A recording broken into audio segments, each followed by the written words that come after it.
For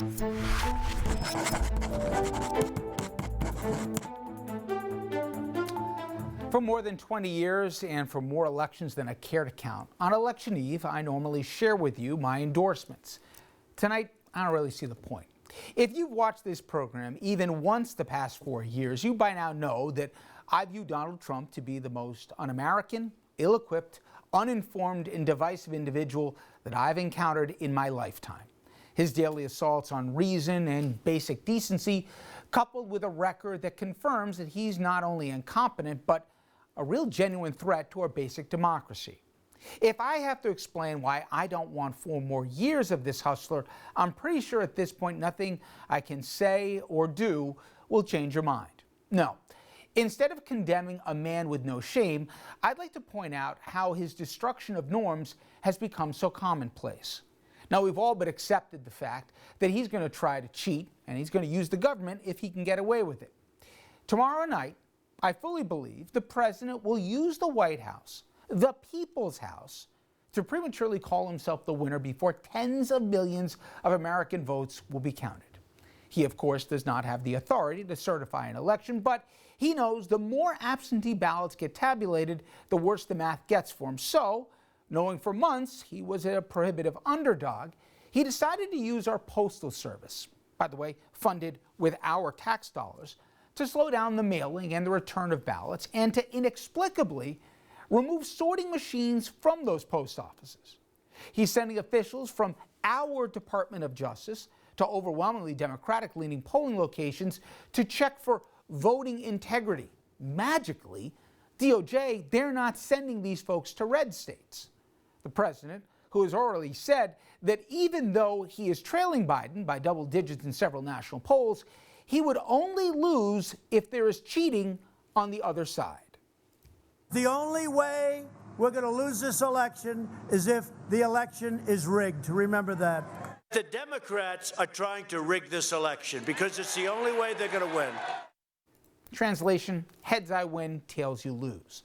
Trump is promising lawyers will descend on states where he's losing fair and square tomorrow, and he will basically allege that he was cheated out of this mythical victory. Oh, the irony here. But more than being the world's worst sore loser, he has already told us that he believes by appointing 3 justices to the Supreme Court, they own his quid pro quo. The court mandates ballots cast free and fairly via absentee must be halted because he says so, ignoring state election laws upheld by courts time and again, and doing so just this very fall. By now, this behavior, unprecedented in American history and in keeping with a third world dictator, it should shock no one. However, for those who say, well, Biden, he needs to win, and needs to win in a route for this election to be considered legitimate. You got to be kidding me. If you believe that, you become part of the problem.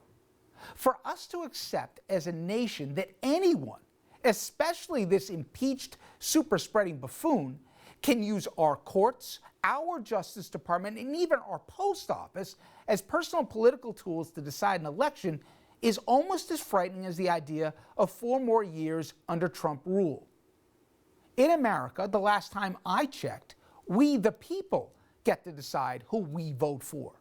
A court can't decide after the fact that my vote doesn't count because Trump said so. And the post office can't decide not to deliver my ballot on time because Trump figured more people mailing in their ballots were no fans of his. Louis DeJoy, Bill Barr, Brett Kavanaugh, they don't get to reconsider the validity of your vote. In a democracy in America, if you are eligible and registered and choose to exercise your civic duty, you and you alone decide. If we're at a point in this country we allow anyone to cheat us out of that basic and essential compact, Trump might cost this country much more than a rigged election. Now I want to bring Andrew back in for some of the ugly scenes we've been seeing from the MAGA crowds on the campaign trail, echoing what I believe will not be a smooth evening tomorrow. Well, it's certainly a lot of rolling voter intimidation out there, Rich. Let's start with Donald Trump Jr. Donnie posted this message on Facebook last week. I heard you had an awesome turnout for the Trump train. It'd be great if you guys would all get together head down to McAllen and give Kamala Harris a nice Trump train welcome. Get out there, have some fun, enjoy it. Lo and behold, 2 days later in Texas, a Biden campaign bus was surrounded by dozens of vehicles flying Trump flags, and that motorcade forced the bus to slow down to a crawl. Neither Joe Biden nor Kamala Harris were on board, but people who were say they were shaken as the MAGA crowd yelled obscenities at them. The campaign then canceled later events. The FBI is now investigating that incident, but instead of denouncing the behavior of those supporters, the president, of course, tweeted out support and called them all patriots. The so-called Trump trains also struck in other areas, including in Virginia, as well as caravans that blocked traffic on the Garden State Parkway in New Jersey and also the Mario M. Cuomo Bridge across the Hudson River in New York. Plus, we already know that the president just isn't that concerned about the safety of his own supporters as he continues to hold potential super spreader rallies with people packed shoulder to shoulder and hardly any masks in sight, inside or out.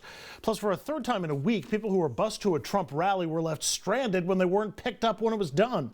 The latest incident happened in Georgia. Hundreds of people still waiting at 1 a.m. for their lift back to their cars. Of course, a similar thing happened in Pennsylvania, and the most serious incident happened in Nebraska. Trump left his rally at Omaha, but the campaign's buses that were going to take supporters back to their cars never showed up. Took 3.5 hours to get everyone out of the near freezing temperatures. Hundreds were stranded. 30 Trump supporters needed medical attention. 7 were hospitalized. Before I throw it back to you, Rich, I wanted to show you an image that's rather indicative of where the Trump campaign is right now.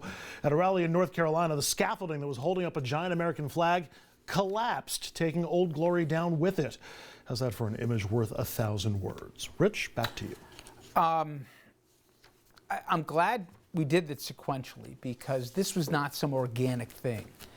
Donnie Jr. egged this thing on last week, and we didn't even get to show it, but one of the vehicles that surrounded it pushed another one off the road almost here. This thing could have gotten really dangerous, and now there is a lot of chatter that people could show up to polling places with guns tomorrow. There could be counter-protests. This thing could be messy. And to me, the most damning thing out of all of this is that rather than this being some organic manifestation in a dangerous, heated election season, the president is egging this on and encouraging it all. We'll talk later about what he had to say about doctors, about Dr. Fauci and others.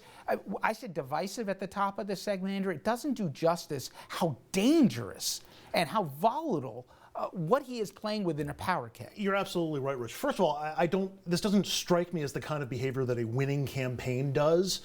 This seems like a sort of last ditch, hey, let's show people that we're stronger than we were.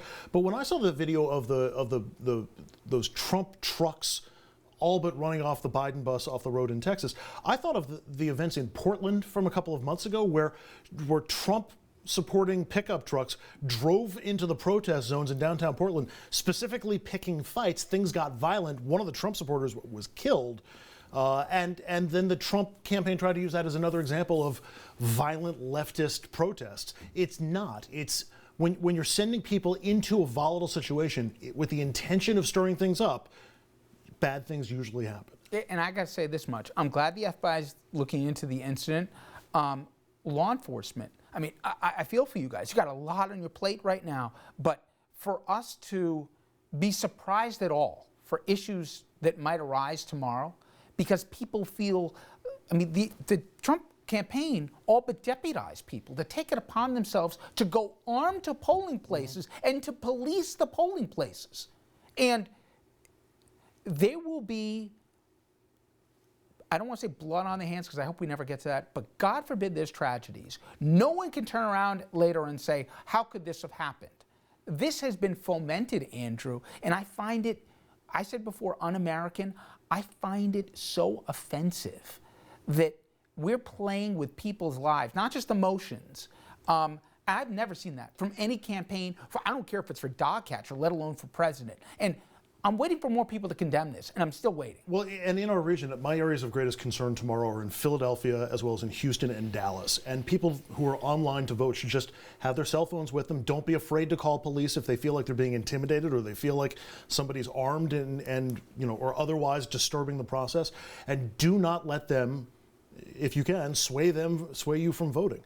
follow through, get all the way I agree through. with you 100%. Don't be afraid but just to reach out for help. imagine having to say what you just said. I know. And it's true. All right, when we come back, we're going to pivot to the COVID outbreak. The president continues to just flat out lie. And now he's insulting doctors on the front lines, fighting COVID and saving lives. It's unbelievable what he just said. I'll show you it and the angry response that's come from the American Medical Association.